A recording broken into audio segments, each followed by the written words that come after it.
Hello there, peace be upon you. Welcome to Rational Religion, where we make sense of spirituality.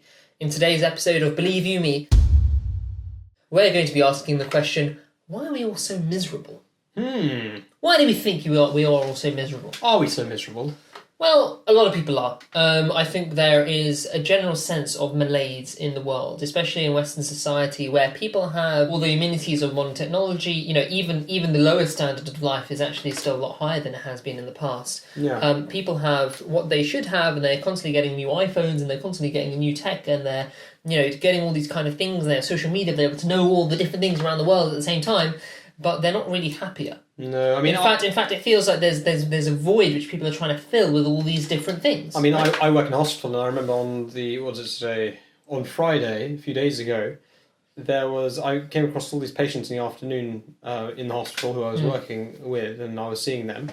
I think it was like 3/4 of the patients I saw that afternoon were on antidepressant medications. Oh, yeah. Oh, it was unbelievable. Like, everyone's on antidepressant medications. Which is partly to do with the aggressive marketing Yeah. and over-medicalisation of depression and anxiety. But I think actually it also does reflect a true... that wouldn't gain currency so much. Unless there was a need. Unless there was some kind of need, unless people did actually present to their GPs often saying, we feel sad and miserable. So people are miserable. Yeah. So why are they so miserable?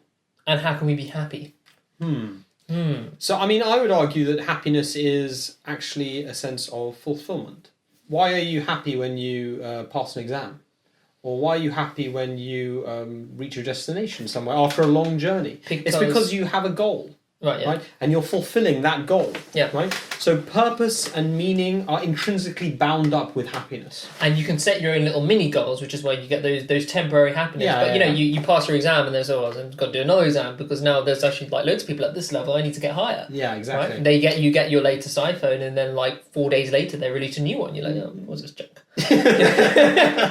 Not that I have iPhones. Absolutely, and I think people do set those kind of very materialistic or personal goals, and they take that as their purpose in life. So people take it as their personal life purpose in life to become really, really hench and well built. Yeah, people are becoming their own idols or gods or whatever. Absolutely, and people do that with respect to their features. They do that with respect to their bodies. They do that with respect to their minds and their careers. A very popular one. A lot of men work themselves into the ground for their careers, neglecting everything else besides that. And that's because they don't actually have a sense of overarching purpose for the whole of their life.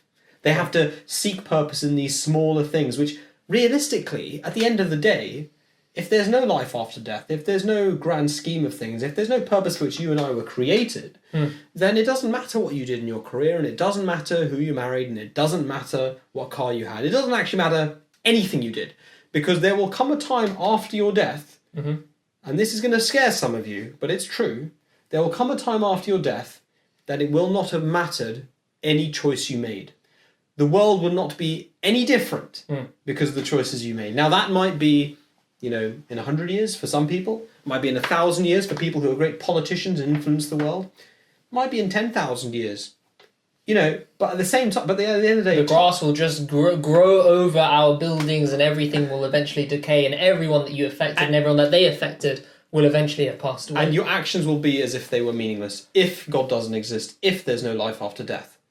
And this, I think, is the gnawing hunger. It's the gnawing malaise at the root of people's lives. And the founder of the Ahmadiyya Muslim community, in his book, The Philosophy of the Teachings of Islam, put it so wonderfully. I've never come across a quote which has summarised it as beautifully as this. He says, the problem, in terms of talking about the problem and the malaise that people have, and the purpose of their life, he says, it is as if they have lost something, the name of which they have forgotten, and which they seek in one thing or another that they take up from time to time. So it's like they see the reflection of God and God's beauty and beneficence in their careers, or in their loved ones, or in their livelihoods, or in any aspect of their lives, even in terms of shaping themselves to physical perfection. Yeah. They're seeking some form of perfection. They don't realize unity with it. And they're seeking some form of perfection and communion with it.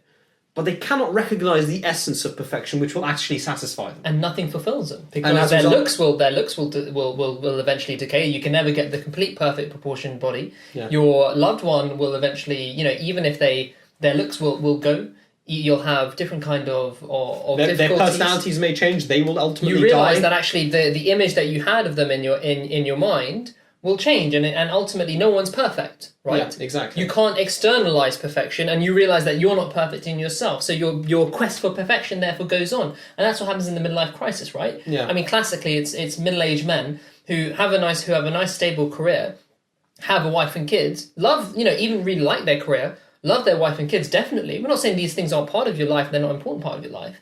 But they have these things, but that's not enough. Yeah. So they get a Ferrari. Yeah, so they get something else because they think, well, I've got it all. I've done what society told me to do, and I don't have it. Yeah. And actually, that is a spiritual hunger, Absolutely. which can only be fulfilled with a spiritual connection to God. And it manifests increasingly as mental illness these days. That people are depressed, that they're anxious. Anxiety levels in society are so high, especially in the female population, but increasingly in the male one as well. Especially because, to a certain extent, women have innumerable pressures put upon them, to a certain extent much greater than men have put upon them. And so you have this booming anxiety industry for pharmaceutics and medicalization of these things. When actually what the problem is that people are not being spiritually fulfilled, because people are indoctrinated these days into the idea that they are bodies. Now, Christopher Hitchens said this, didn't he? Yeah, he said, I don't have a body, I am a body. Absolutely. And Richard Dawkins famously in The Selfish Gene said that we are lumbering robots, that we're effectively organic machines. Yeah. Right? So the dominant materialist ideology of our time basically says that where the chance product of accidental processes that happen to happen on this accidental Earth, which somehow accidentally turned into us, and here we are by accident, we're going to die in 60, 70 years, and that'll be it. Poof. Yeah.